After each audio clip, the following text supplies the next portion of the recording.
Blog Talk Radio. Hello, everyone. Welcome to Laurie Smith on Blog Talk Radio. Good evening. It is Friday night here, 9:30 p.m., Calgary, Alberta, September the 3rd. I'm happy to be here. This is Child Abuse Prevention and Human Rights Abuse Prevention is Up to Us, 30-minute live internet streaming radio broadcast from blogtalkradio.com. And I just opened up the chat room just now, so if anybody would like to sit in there and hang out, that's great. Want to talk about neglect and take another look at this PDF that I found. Sort of been looking at this for a couple weeks now, but this is some good information. And neglect is just something that, we hear a lot about child abuse, and but it is, neglect is the most common of all the different types of child abuse. And so it's child abuse and neglect. And so I thought, well, we'll just look at neglect. And so this PDF is actually it's a great PDF. It's some good information. And so I hope you're getting something out of this show. I know I am. And I'll give you the link here. It's www.childwelfare.gov/pubs/user manuals /neglect/neglect.pdf. And we're on chapter 4 now, risk and protective factors. But I'll give you the title of this actual PDF and who it was put out by. This is from the Child Abuse and Neglect User Manual Series, Child Neglect. It's called Child Neglect, a Guide for Prevention, Assessment, and Intervention. And it was put out by the U.S. Department of Health and Human Services Administration for Children and Families, Administration on Children, Youth and Families, Children's Bureau, and the Office on Child Abuse and Neglect, right? So it's 112 pages long, this PDF, and I didn't print it out. I'm just reading from the website, but from the actual PDF, and it's huge. There's a lot of information here. Some of it's pretty clinical, so I just, you can go and actually read over the more, the different research information that they had there. But I just wanted to touch on what is neglect, what constitutes neglect, and what are the signs and symptoms of neglect, and also, how about prevention? How are we going to prevent neglect and intervention? So this article was put out in 2006 by a Diane DePanfilis, let me spell her last name here. DePanfilis. And so it's not that old, 2006. Some of the stuff that we see out here is from like 1992. So 2006 is pretty good. And this is a lot of good information on neglect. And so, we were looking at this sort of the signs and symptoms of neglect and the behavioral and, emotional, psychological consequences of neglect, what happens to children, when they experience neglect, and what it can cause for them potentially as adults, later on in life. And it's absolutely horrible what happens to children. Neglect is such a problem in our society and around the world. I mean, this is not just North America we're talking about. This is worldwide, and especially worldwide, but it's a problem in North America as well. And so I wanted to take a look at this. We shouldn't be having these issues of neglect going on, you know what I mean? But unfortunately, so many children are neglected, and neglect is a form of abuse, right? So it's the most common. So it's absolutely horrible. It's just as deadly. It's just as hard on a child, right? It's just as damaging to a child as any of the other types of abuse, as far as I'm concerned. It causes a lot of problems for children, and a lot of times it's overlooked because people are more, we tend to talk more about, physical child abuse or child sexual abuse, right? Because that seems to, take precedence, as far as, the urgency of stopping these different types of abuse, right? But all abuse hurts, and all abuse is very damaging to children. So whether it's physical abuse, psychological abuse, emotional, verbal abuse, child sexual abuse, and neglect, right? It's all very damaging. So that's why I wanted to take a look at this and really look at child neglect, right? So thanks everybody for tuning in. I appreciate it. And I'm not a professional counselor or therapist. I don't hold any professional certificates in this area. I'm just a private citizen who pays to do my own blog talk shows. I'm also the Canada Regional Director for Dreamcatchers for Abused Children, volunteer position, which I love doing. And, we study this stuff. This is what I do, to try to advocate for children, to stand up and fight for children's rights, to fight for the protection and the safety and the security for children, and to stop child abuse, right? So that's why I'm continually looking at this stuff and researching, and I'm in between courses. I actually could not afford to continue going to school, so I had to drop that. And my courses had to be put on hold, so I'm still studying. I just study all the time, and this is what I do. And then I like to pass on the information, right? So I thank you all for tuning in. I really appreciate it. I have over 10,000 shows listened to as of this morning or yesterday morning. So thank you so much, everybody, for tuning in. So we looked at the impact of neglect on a child, and the next section is the risk. And let's see, what's the title here? Let me get down to the page where I need to be. I'm just scrolling down right now. Risk and protective factors. So it says neglect occurs to children of all races, socioeconomic classes, religions, family structures, and communities. So that means all races, all religions, all socioeconomic classes. So poor, rich. Doesn't matter what nationality a person comes from, what religion they are, what type of family structure they have, and what community they live in. Neglect occurs in all these different situations, right? It says, however, there are some factors that appear to make children more or less likely to be neglected. It says having one or more risk factors does not necessarily mean that a child will be neglected. So families and children react to personal and societal factors differently, but there are warning signs nevertheless. So they talk about the warning signs. They say one or two major risk factors for neglect may have little effect on a child's development, but having three or more risk factors exponentially increases the potential for developmental problems. And risk factors may be cumulative, so that the more risk factors a child or family is exposed to over the course of a child's development, the greater the potential for problems to arise. So the risk and protective factors in a child or family's life also may interact with each other. So it can all kind of compound, right, and just make it worse. It says an instance of possible neglect may be related to one or more contributing factors. It says, for example, if a child is exposed to lead paint in the home, there may be many contributing factors to the neglect. The parent may be unwilling or unable to move to a home where lead paint is not present. The landlord may be unwilling to remove the lead paint from the walls. The city may not have adequate lead abatement program, or the community may not have placed enough emphasis on making sure that low-income housing is safe.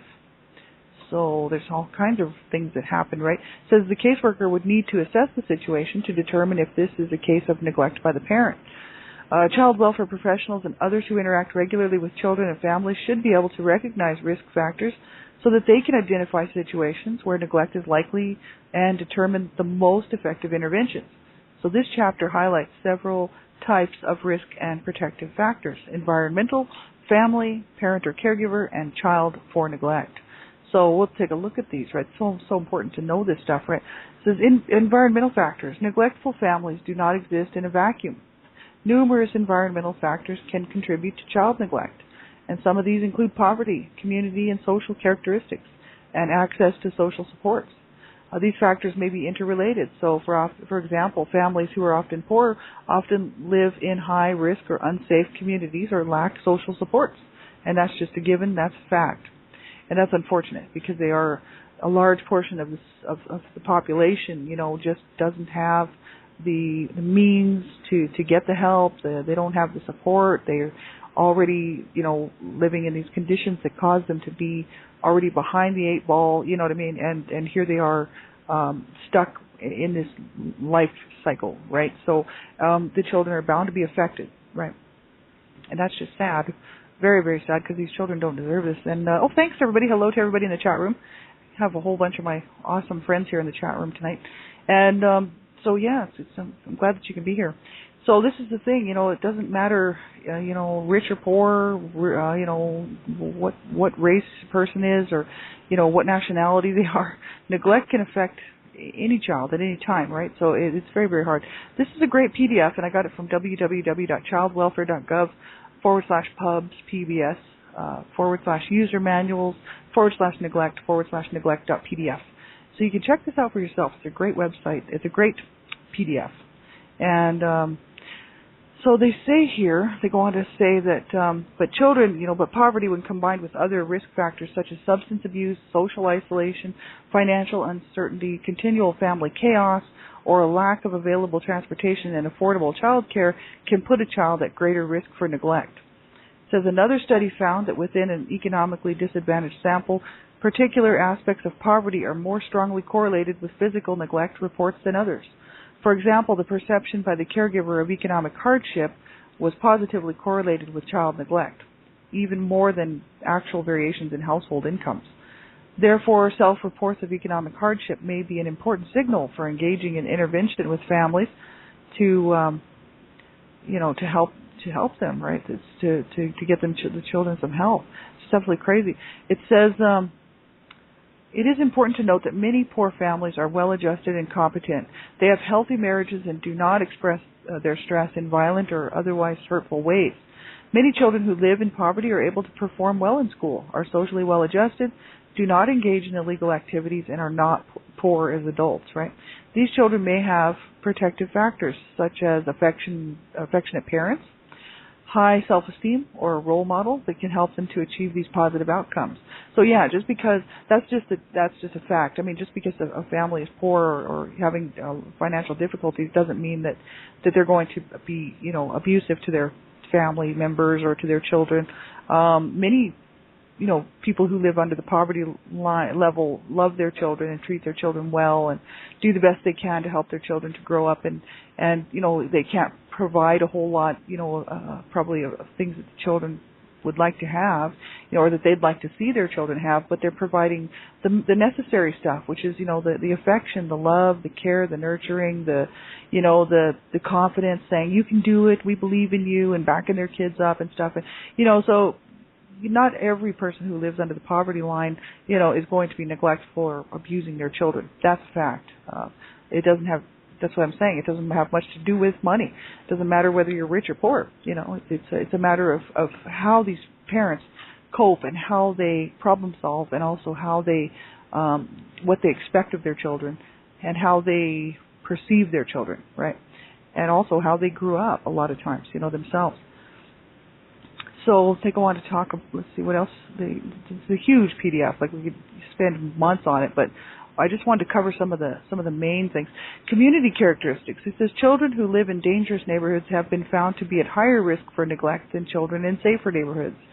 One study suggests a relationship between unsafe or dangerous housing conditions and the adequacy of children's physical needs being met in the areas of nutrition, clothing, and personal hygiene. These communities are also associated with less social contact or support, which is another risk factor for neglect. And other characteristics of these distressed neighborhoods include high levels of truancy, low academic achievement, high juvenile arrest rates, and high teen birth rates. Since when stressful living conditions continue over time, families in these neighborhoods are more likely to be reported to Child Protective Services, CPS, for child neglect.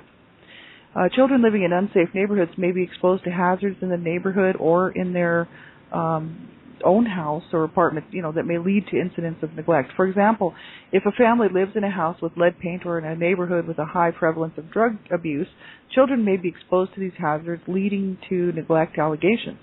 Conversely, children living in safe communities and neighborhoods are less likely to be exposed to these types of hazards and may be more likely to have neighbors and other community members who are able to offer structure and monitoring. So it says, furthermore, communities with affordable child care and good public transportation can contribute to the ability of parents and other caregivers to care for their children. And neighborhood or community factors that can play a role in child neglect include the accessibility of health care, social services, affordable child care, acceptance of violence or neglect in the community, narrow legal definitions of neglect, for instance, laws that do not include chronicity of incidents. So some narrow legal definitions, right? Political or religious views that discourage any outside intervention with families, no matter how detrimental the neglect may be on the children. For example, cults, things like that, right? So that's always bad, right? Because nobody can look in there to intervene. Social support. It says families with healthy support networks have more access to models of suitable parental behavior. In addition, they have more friends, family, or neighbors who may be willing to act as alternative caregivers or to provide additional support or nurturance to both the parent and the child. Impoverished communities often lack positive informal and formal support systems for families.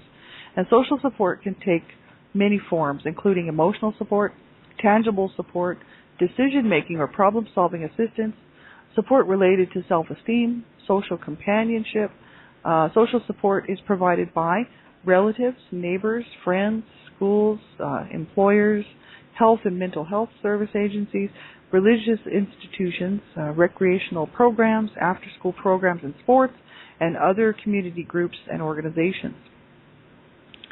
So they said here, studies on social isolation and child neglect have compared parents who maltreat their children with parents who do not. And these studies found that parents who maltreat their children, and they list this off here, report more isolation and loneliness, report less social support, have smaller social networks, receive less social and emotional support from their social networks, because they don't have very many, right? Have fewer contacts with others in their social networks, perceive the support they receive as less positive than non-neglecting parents. They may be more likely to distrust available social support, and may perceive, rightly or wrongly, that their neighborhoods are less friendly and their neighbors less helpful. So it says social support is important not only for parents but also for children. Social supports offer children both emotional and physical resources that may either protect them from neglect or help them to achieve better outcomes if they have been neglected. However, children may not be aware of some of the therapeutic aid, social services, or school supports that are available to them without the assistance of someone within their social network, right? So if someone isn't pointing this stuff out to these children, they're not going to see it. They won't know about it because obviously within the home, their parents don't know about it, so they're not going to tell them. They're not going to be able to say, oh, hey, we can get some help.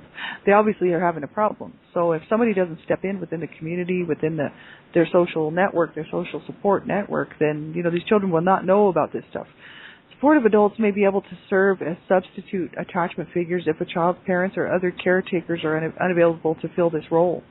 And research shows that the presence of one or more positive and significant individuals in a child's life may act as a buffer against negative outcomes due to child abuse or neglect. And I'm kind of a prime example of that. I've got a testimony, and it's in my book, A Life of Death, The Redemption, and that was a blog that I had written last October. Had started writing this blog called Not So Fond Memories, Growing Up in an Abusive Home, and Donna Shearer, Sandra Potter, they saw it and they said this should be a book, and it should be available for people to see, and it could be very helpful for survivors of child abuse and people who, for other people who have not survived child abuse to be able to look into a person like myself who's survived child abuse and be able to see what happens within these dysfunctional roles, these dysfunctional family units, and what actually tears families down, from a survivor's eyes, right? So thanks to Donna Shearer and Sandra Potter for seeing my blog and making it happen. And my book is available at Lulu. If anybody would like to get a hold of a copy, all the proceeds are going to Dreamcatchers for Abused Children. But I talked about that. My book is called A Life of Death, The Redemption. And I talked about this one family in the book who actually made a huge difference in my life because they came into my life when I was about 12, but I knew the daughter. I used to hang around with the daughter on the block that we lived on. And when I was about 13 and a half, this family stepped in for me, intervened on my behalf, and went down and talked to my mom, and they made such a huge difference in my life. They were hugely supportive. They were just good people, kind people. They just showed me love and care and concern that I was not getting at home. And so that's what they're talking about here, when a child, actually does have a support system, even one adult or one family who can be that positive, influence in that child's life.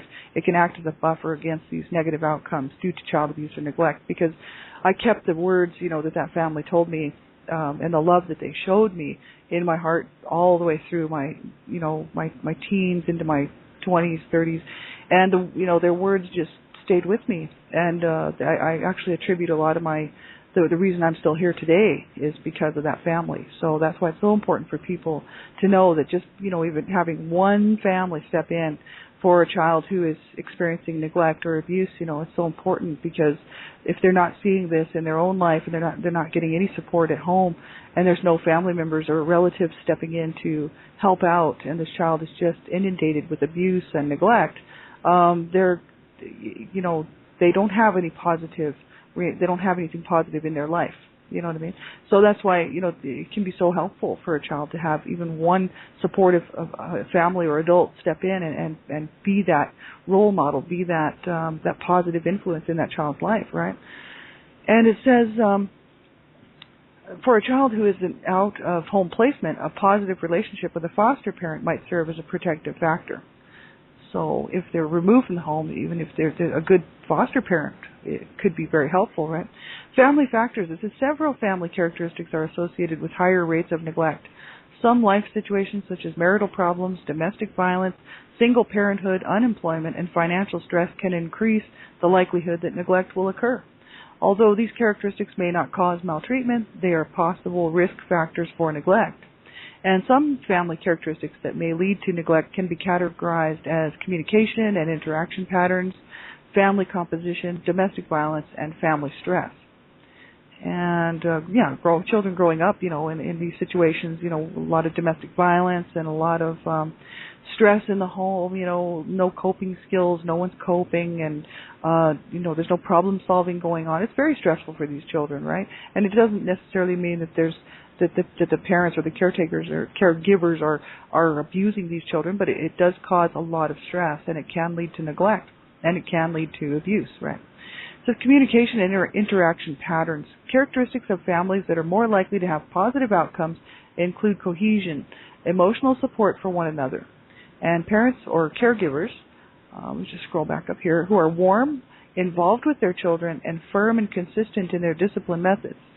Families that share similar beliefs, rituals, or values in such matters as financial management and the use of leisure time also appear to offer some protection. It says having a strong familial sense of culture and spirituality also helps. In addition, a father's involvement, support, and connection with his children have also been associated with more positive child outcomes. And even if parents are not able to provide a positive family environment, other relatives, such as older siblings or grandparents, may be able to step in and provide this for the children. It says neglectful families, however, often have problems communicating and interacting in positive or appropriate ways. And these families are more chaotic, express fewer positive emotions, and have less empathy and openness. Additionally, they are more likely to lack emotional closeness, negotiation skills, and a willingness to take responsibility for their actions. And that's just the seriousness of it. It's just the whole dysfunction. The dysfunctional family, and this is just so sadly the common thing now. You know what I mean? It's rare when you see a family that actually is coping and learning, to problem solve and really cares about each other. And they might still have these little family spats, and then of course everybody sits down and talks about it, and there's no one, flying off the handle and abusing anyone or verbally abusing someone. I mean, it's rare to see people actually that can problem solve and cope and without verbally assaulting somebody or physically assaulting somebody. That's sort of the norm nowadays. And these children are growing up in these homes with that. So, I mean, this is absolutely horrible, and this is what we have to stop. You know what I mean? It's just too, it's an epidemic. You know what I mean? And it's a serious epidemic. It's a disease as far as I'm concerned. And we have to do something to change this, right? So I believe education is key. I really do. So they talk about the next section here. It says, in neglectful families, there may be less engagement between the parent and the child and more negative interactions than in non-neglectful families. So parents who maltreat their children often are less supportive, affectionate, playful, or responsive than parents who do not maltreat their children. And I mean, that's just par for the course, right? Family composition. Single parenthood is associated with higher incidences of neglect. One study found that being in a single-parent household increased the risk of child neglect by 87%. That's crazy, that's almost 90%. Many factors may account for this, and there is less time to accomplish the tasks of the household, including monitoring and spending time with children and earning sufficient money. Yeah, single parent, trying to live in today's economy, with children or one child, even one child, let alone a couple, 2 or 3 or something. I mean, it's just, you think about that, and it's just like mind-boggling. So they'd be working all the time, they'd be tired, they'd be stressed out, having to carry the load, especially if there's no support for, these single-parent families. I mean, it's just got to be so tough, It says single parents often have to work outside the home, which might mean they are not always available to supervise their children. Single-parent families are also more likely to live in poverty than two-parent households. According to one analysis of the child poverty rate by family type, the poverty rate in 2003 was, this is old stats here, 7.6% for children living with married parents, 34% for children living with a single parent, 21.5% of children living with cohabiting parents. So, of course, neglect also occurs in married two-parent households, especially if there's a high level of marital discord. And the presence of fathers in families often has been left out of the research on child neglect. And this may be because fathers typically are not seen as the person primarily responsible for providing for the needs of the children, or because many mothers are single parents or primary caregivers, or are typically more, let me scroll up to the top here, more accessible to researchers. So there's some different reasons for that. However, research on fathers shows that the presence of a positive father or father figure decreases the likelihood of neglect in the home. And having a father in the household not only may provide children and the mother with an additional source of emotional support, but it also may provide the family with more money and other resources.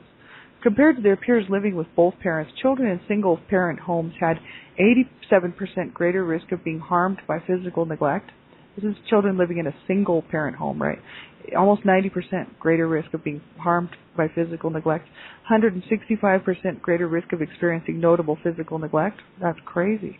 74% greater risk of suffering from emotional neglect, and 120% greater risk of experiencing some type of maltreatment overall. So 120% greater risk of experiencing maltreatment. That's just horrible.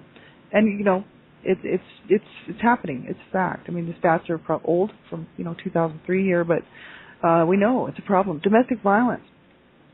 Children living in a home where domestic violence is present are at a greater risk of being neglected. One study found that in 35% of neglect cases, domestic violence had occurred in the home. Caregivers who are victims of domestic violence may be abused to the point of being unable or unwilling to keep their abusers from also abusing the children. And this type of neglect is often referred to as failure or inability to protect the child from harm. And in some cases, abused caregivers are afraid to defend the children in their home, in their care, because doing so might put the caregivers or children's lives in danger or provoke more abuse. And I mean, this is just what we hear from people out here.